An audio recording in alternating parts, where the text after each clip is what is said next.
L'actualité de ce samedi en une demi-heure. Bonsoir, bienvenue. Souleymane Diarra face au sénateur Yamoussoukro, le ministre du Commerce, de l'Industrie et de la Promotion des PME, a défendu les projets de loi à la Chambre haute du Parlement. Il s'agit entre autres du projet sur la gouvernance du guichet unique de développement des PME et des mesures fiscales dans le secteur de la production, de la transformation agricole. La Côte d'Ivoire s'illustre de fort belle manière au pèlerinage militaire qui a officiellement débuté à Lourdes en France. Aujourd'hui samedi, les musiques militaires étaient en attraction. Les Ivoiriens ont marqué leur passage, vous allez le voir dans quelques instants, à travers leurs différentes compositions très rythmées. Et puis en Mauritanie, près de 2 millions d'électeurs ont voté aujourd'hui pour choisir leurs députés, leurs maires et leurs conseillers régionaux. Ce triple scrutin est important pour le président Mohamed Ould El Razouani et son parti et semble aussi mobiliser les électeurs qui ont effectué le déplacement. Bienvenue. 4 projets de loi présentés par le ministre du Commerce, de l'Industrie et des PME, Souleymane Diarra aux sénateurs. Ils sont entre autres en rapport avec la gouvernance du guichet unique de développement des petites et moyennes entreprises et des mesures fiscales dans les secteurs de la production et de la transformation agricole. On voit cela avec Kader Sogodogo. Souleymane Diarra, ministre du Commerce, de l'Industrie et de la Promotion des PME, présente devant la Commission des affaires économiques et financières du Sénat 4 projets de loi portant ratification. La création officielle du guichet unique de développement des entreprises de Côte d'Ivoire, un instrument pour l'éclosion des PME, la dissolution du Fonds de développement des infrastructures industrielles de Côte d'Ivoire, FODI, dont les prérogatives vont ailleurs, des mesures fiscales pour garantir la sécurité alimentaire dans la production et la transformation agricole, la concurrence avec une mainmise du gouvernement sur les prix des produits de grande consommation. Telles en sont les grandes articulations. Désormais, le ministère en charge du commerce pourra prendre des mesures à l'effet de pouvoir plafonner ou homologuer les prix et marges des produits de grande consommation et ce à l'effet de protéger le pouvoir d'achat des consommateurs. La Commission des affaires économiques et financières, KEF, avec à sa tête le sénateur Moïse Koumoué Kofi, a donné à l'unanimité son quitus pour la ratification des 4 projets de loi. On quitte la chambre haute pour la chambre basse du Parlement. Le numéro 1 est aux États-Unis, agenda chargé pour le président de l'Assemblée nationale ivoirienne.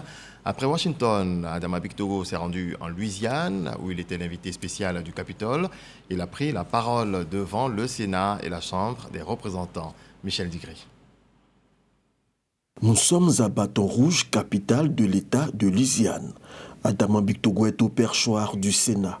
C'est la toute première fois qu'un président d'Assemblée nationale d'un pays africain s'adresse aux sénateurs dans l'enceinte du Capitole de Louisiane.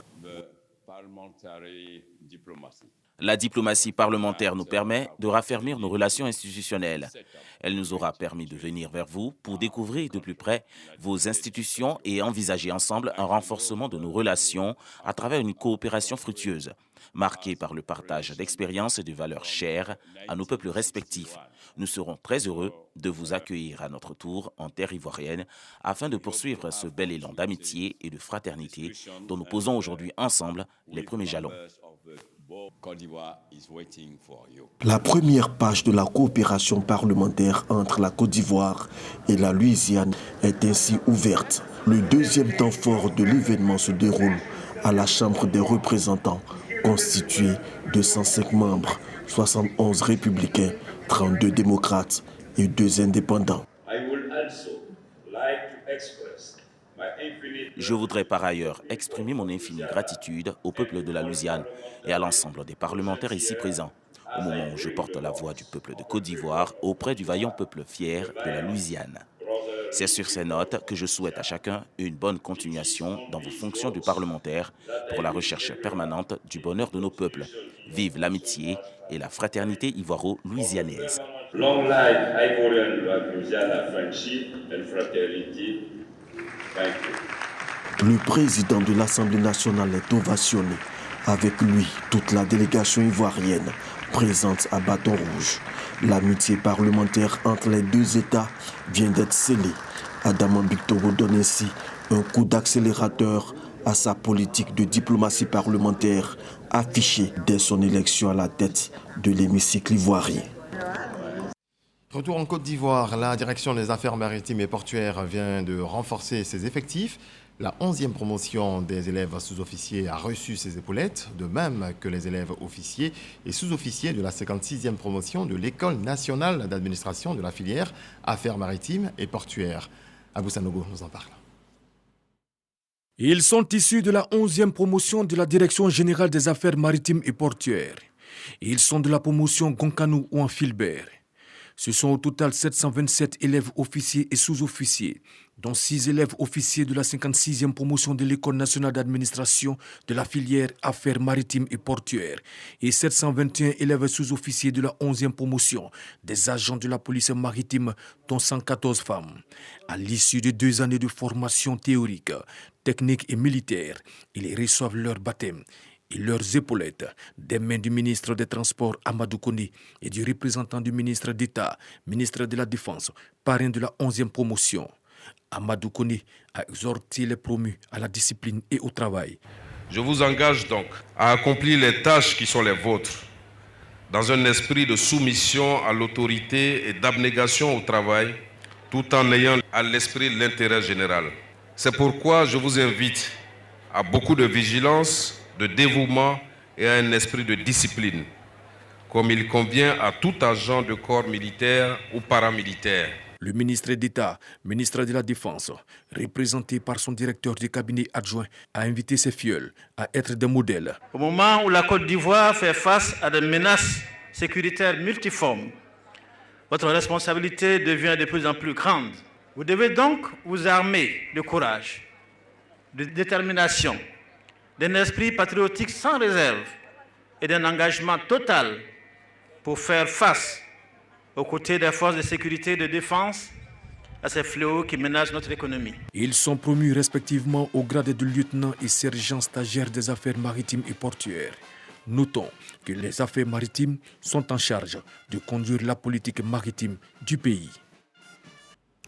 En matière de solidarité, le Sénégal est à l'école ivoirienne. La ministre de la Microfinance et de l'économie sociale et solidaire du Sénégal a échangé avec la ministre de la Solidarité et de la lutte contre la pauvreté. Séance de travail entre Miss Belmondo Dogo et Victorine Dey qui a porté sur les AVEC, association de valorisation de l'entraide communautaire. Michel Mombo. Main dans la main, fou rire, une image qui illustre bien l'excellence des relations entre la Côte d'Ivoire et le Sénégal. Des relations mises à profit par la ministre de la Microfinance et de l'économie sociale et solidaire du Sénégal. En visite de travail en Côte d'Ivoire, Victorine Ndeye est venue s'imprégner de l'expérience ivoirienne en matière d'action de solidarité et de lutte contre la pauvreté, notamment les AVEC, associations de valorisation de l'entraide communautaire. Nous avons, le Sénégal et la Côte d'Ivoire, un destin commun, la même ambition d'émergence et la volonté affirmée de nos deux chefs d'État d'adresser les préoccupations des populations les plus vulnérables. Nous comptons sur les différents échanges et sur notre pays frère pour nous accompagner à tirer profit de votre expérience. La visite de Victorine Ankédiche Ndeye intervient une semaine après la tenue à Dakar du 6e Forum sur l'économie sociale et solidaire ESS. En Afrique, c'est notre chose, les associations, les coopératives. Seulement que nos populations ne savent pas qu'en faisant une association, une coopérative, elles sont de plein pied dans l'économie sociale solidaire. Donc, je me réjouis que vous soyez ici en Côte d'Ivoire. Nous étions à Dakar pour mieux connaître le CS. Vous êtes ici aujourd'hui pour comprendre ce que c'est que les AVEC. Et je me réjouis de ce partage d'expérience-là. Victorine Ndeye a reçu un document, La philosophie des AVEC, pour en savoir davantage sur cet outil de lutte contre la pauvreté en Côte d'Ivoire. Elle prendra part ce dimanche à la cérémonie officielle de lancement à l'échelle nationale des AVEC à Adzopé. S'imprégner de la chaîne de valeur du cacao de Côte d'Ivoire, c'est ce qui a motivé la visite guidée des ambassadeurs accrédités en Côte d'Ivoire d'une usine de transformation de cacao. L'initiative est du ministère d'État, ministère des Affaires étrangères, de l'intégration africaine et de la diaspora. Logoretti, Marie-Michel, Marie-Chantal Akandan. Cette visite guidée du corps diplomatique accrédité en Côte d'Ivoire dans une usine de transformation de cacao a été initiée par le ministère d'État, ministère des Affaires étrangères, de l'intégration africaine et de la diaspora. Les diplomates ont pu découvrir la chaîne de valeur du cacao de Côte d'Ivoire depuis la plantation jusqu'aux différents circuits de commercialisation. Cette visite nous a montré qu'il y a un Côte d'Ivoire qui avance. On l'encourage sur cette dynamique. Et on va inviter bien sûr nos investisseurs à venir partager cette belle expérience avec la Côte d'Ivoire. Oui, donc je suis vraiment très impressionnée parce que c'était très intéressant de voir tout le processus.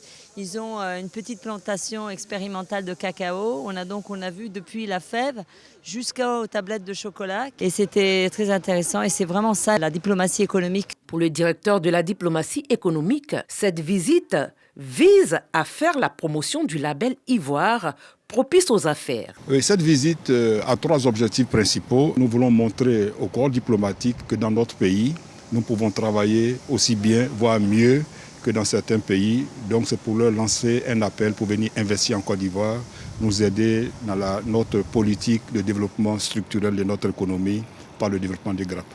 Notons que le plan national de développement PND 2021-2025 est construit sur 6 piliers, dont l'accélération de la transformation structurelle de l'économie par l'industrialisation et le développement des grappes.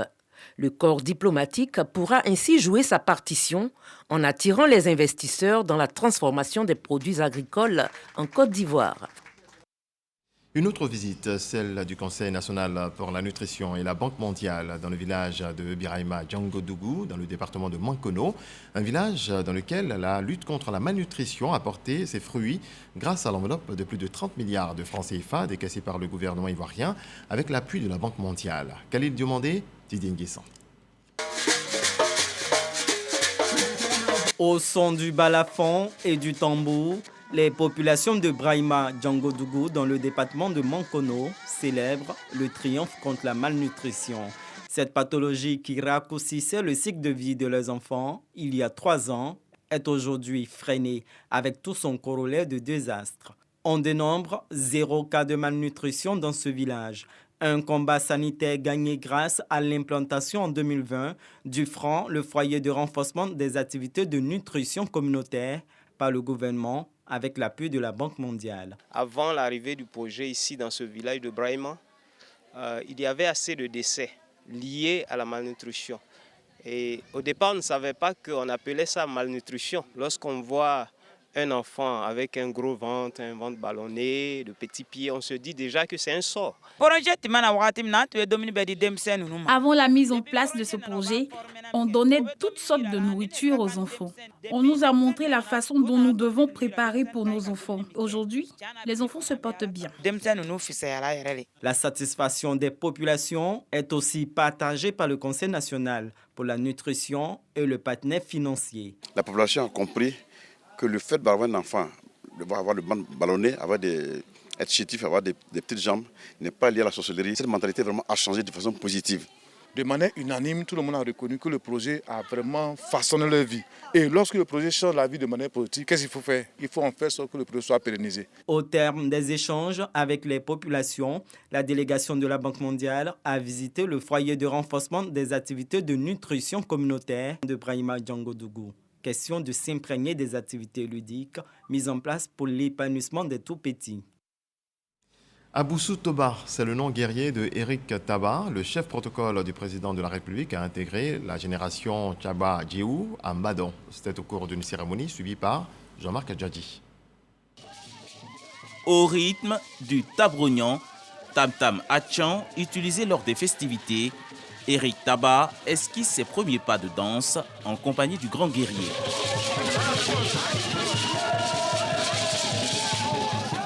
Désormais membre de la génération Tchaba Djiou de Mbadon, le chef protocole du président de la République fait partie de la famille Godouman, son nom, Aboussou Toba.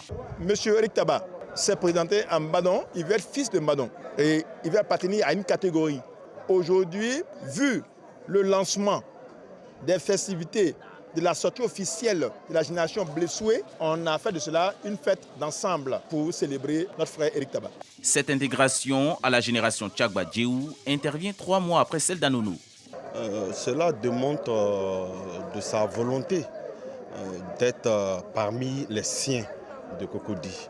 Nous, on dit toujours, il connaît Cocody et Cocody le connaît. Aujourd'hui, Eric Taba, c'est le consensus. Eric Taba, c'est le vivre ensemble, c'est une vision pour Cocody.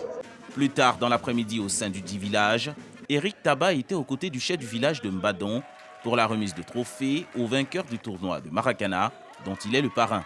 Plusieurs articulations ont meublé cette rencontre, notamment le bilan sommaire de la gestion du village par la chefferie de Mbadon et la présentation du prix Bassim du meilleur entrepreneur et bâtisseur reçu par le chef du village de Mbadon, en présence d'un parterre de personnalités au nombre desquelles le chef du village d'Akwi Agban et des personnalités politiques, distinction dédiée à Eric Taba. L'université Euromed de Fès-Meknès au Maroc et l'université polytechnique de Mans sont en coopération. Dans la concrétisation, l'établissement supérieur du royaume chérifien vient d'offrir une imprimante 3D à l'université polytechnique de Mans. FBOui. L'université polytechnique de Mans reçoit une imprimante 3D, un don de l'université Euromed de Fès au Maroc. Cette action est le résultat d'une convention de coopération signée entre la région de Fès-Meknès du Maroc et celle du Tonkpi en Côte d'Ivoire. La remise de l'imprimante a été l'occasion de signer concrètement l'accord cadre entre les deux établissements universitaires. On a énuméré 6 ou 7 pistes de collaboration qui vont commencer par tout d'abord un échange de professeurs, d'étudiants, de chercheurs, aussi de staff administratif, jusqu'on travaille ensemble sur des projets communs dans le domaine culturel, artistique, aussi dans le domaine scientifique. Et on peut aller même à encadrer ensemble des thèses de doctorat, des thèses de mémoire. Nous avons envie de propulser l'université polytechnique de Mans au niveau des universités à renom sur le plan continental et sur le plan international, pour être parmi les institutions classées. Albert Touakes-Mabri, président du conseil régional du Tonkpi, entend poursuivre des actions pour hisser encore plus haut l'université de Mans. Je voudrais souhaiter vraiment qu'il y ait tout le bonheur pour la communauté universitaire de Mans dans cet accord et nous serons là pour accompagner, pour soutenir, pour faciliter. La formation à l'utilisation de l'imprimante 3D a été assurée par les donateurs. Le district autonome du Sassandra, Marawi, a tenu sa première session ordinaire au titre de l'année 2023. C'était à la préfecture de Daloa.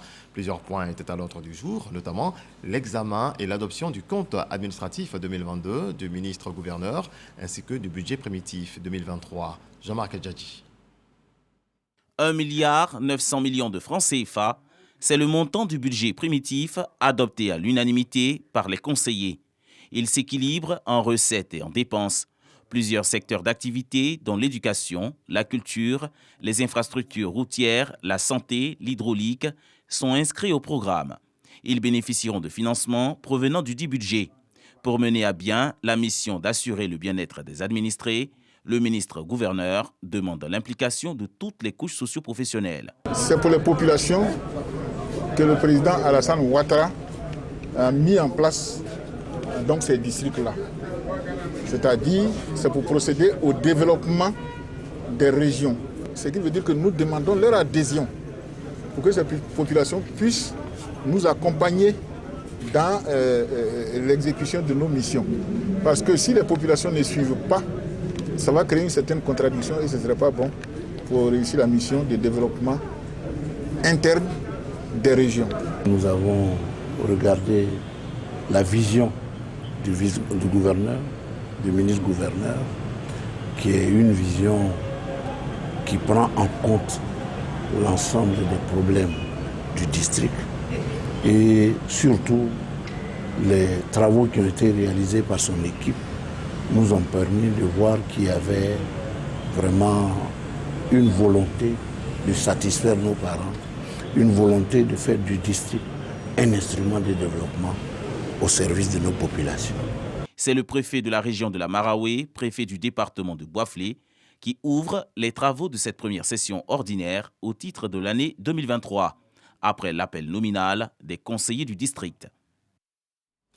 Abidjan accueille en février 2025 la 8e édition du Festival international Soninké. Ce festival vise à célébrer la diversité du patrimoine culturel maraca. Les promoteurs de cet événement, qui réunira le grand peuple soninké du monde entier à Abidjan, annoncent déjà les couleurs. Serge Pakomdidi, Jean-Marc Djadji.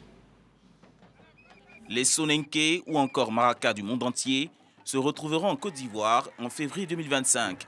Cela à l'occasion du Festival international Soninké FISO, événement capital pour la promotion de la culture, de l'art et de tous les aspects de la vie des Soninké, peuple qu'on retrouve en Afrique de l'Ouest sahélienne, établi principalement au Mali, le long de la frontière mauritanienne, ainsi qu'au Sénégal, en Mauritanie, en Gambie et en Guinée. Les projecteurs seront fixés sur la Côte d'Ivoire après Nouakchott, la capitale mauritanienne, avec plusieurs milliers de participants.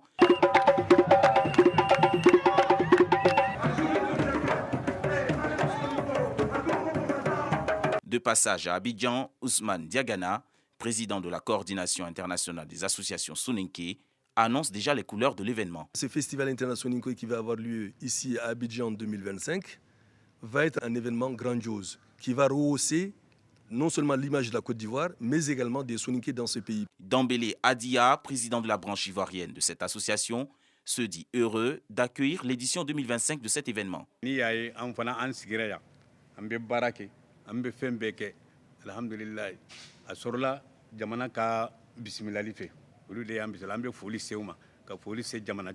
Avec le festival international Soninké FISO, le grand peuple Soninké veut célébrer des pans de son patrimoine culturel, affirmer son identité et s'ouvrir au monde. Parlons musique à présent. Le 11 mai, une date évocatrice pour le monde entier. C'est l'anniversaire de la mort de Bob Marley, le précurseur de la musique reggae. À l'instar donc des grandes villes du monde, Abidjan a également célébré ce moment devenu une tradition. Voyons cela avec Serge Pakomdidi et Jean-Marc Djadji. Cette année encore, Abidjan, la troisième capitale du reggae, après Kingston en Jamaïque et Londres en Angleterre, commémore le 42e anniversaire du décès de la légende Robert Nesta Marley. Des spectacles lui sont dédiés dans de nombreux espaces et sur des antennes de plusieurs médias. En esprit, il est avec nous à travers cette belle mélodie. Commune de Yopougon, Esplanade Tikenja. Des artistes reggae interprètent des titres cultes de l'illustre disparu.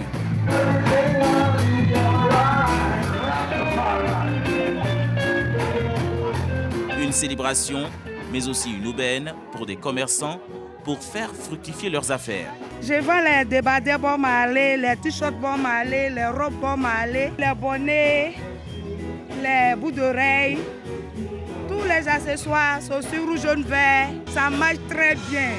D'autres, par contre, profitent pour se documenter sur le parcours du héros de Kingston en Jamaïque. Je lis ce livre, le portrait inédit en photo de Bob Marley, pour m'imprégner de tout ce qui est actualité dans la vie de Bob Marley. C'est important de savoir qui était Bob Marley. À Cocody Blocos, fans du reggae de toute génération, tous se retrouvent pour chanter et danser sur des notes très cadencées de Bob Marley.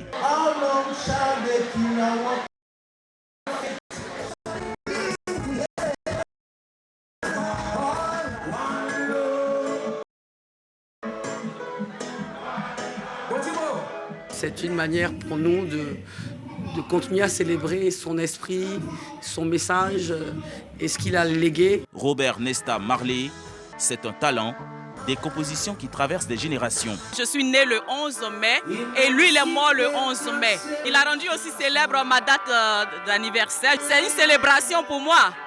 On ne peut pas célébrer la mort. Je l'ai en souvenir. J'ai connu Bob Marley plusieurs années après son décès à travers sa musique. Il chante l'amour, il chante la paix et puis il dénonce aussi l'état de la société. Donc je me reconnais dans sa musique en tant que jeune. Même 42 ans après son décès, l'artiste continue de graver son nom et sa musique en lettres d'or dans les mémoires collectives.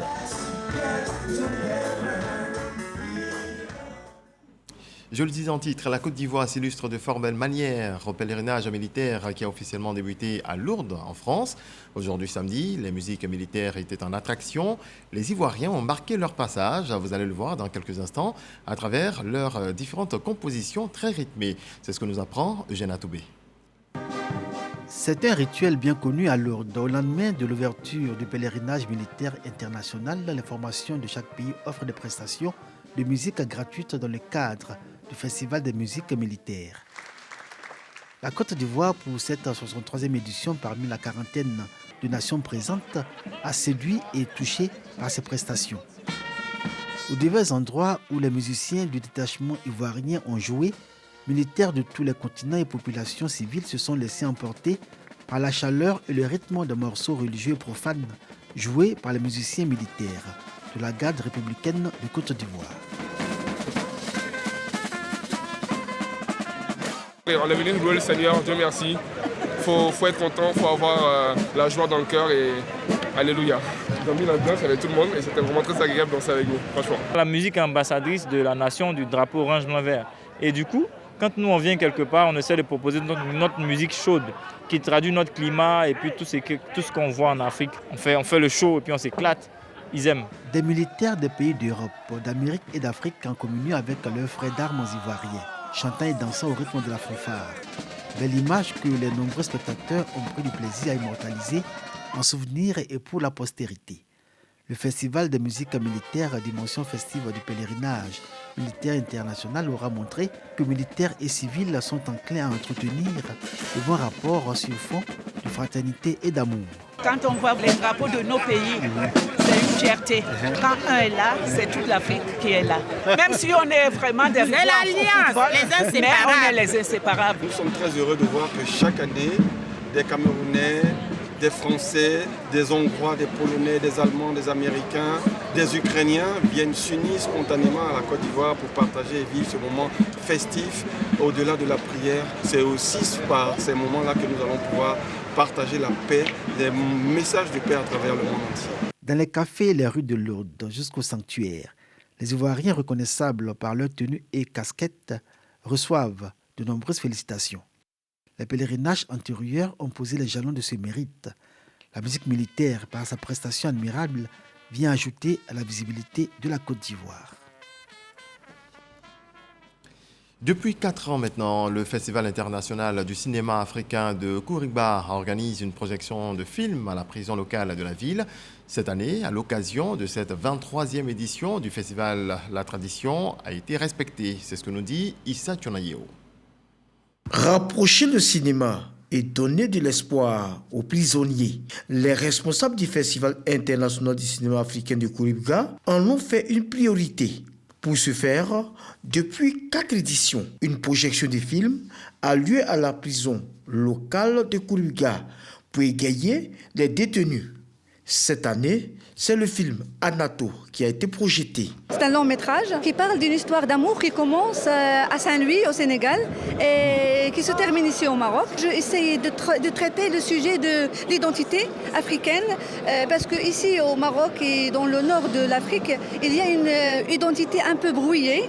J'ai essayé dans l'histoire d'amour de montrer que les relations entre le Maroc et le Sénégal, et même avec les autres pays subsahariens, qu'il y a une relation plus profonde, il y a des relations de sang, il y a des relations de famille. Pour la critique des cinémas, un tel film mérite beaucoup d'attention eu égard aux thématiques abordées. La réalisatrice n'est pas une historienne de l'esclavage. Elle n'est pas historienne des relations multiséculaires entre le Maghreb et l'Afrique subsaharienne.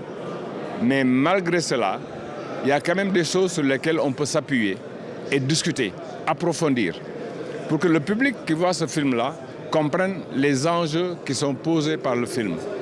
Et parmi ces enjeux, il y a l'esclavage, il y a les relations de peau, de race. On doit comprendre nous-mêmes que ce sont des peuples qui se sont entrecroisés dans l'histoire. Les organisateurs du Festival international du film africain de Kouriba donnent rendez-vous aux prisonniers l'année prochaine pour une projection.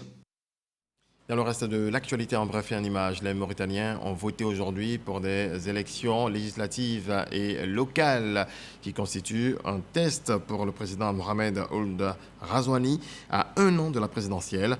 25 formations se disputent le vote de quelques 1,8 million d'électeurs dans ce premier scrutin depuis que Ghazouani a pris en 2019 la tête de ce vaste pays.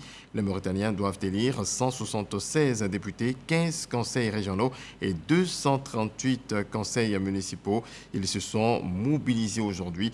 Un second tour est prévu le 27 mai pour la moitié des 176 sièges de l'Assemblée. Voilà, c'est tout pour ce 23h. Merci à vous tous de nous avoir suivis. Dieu nous garde.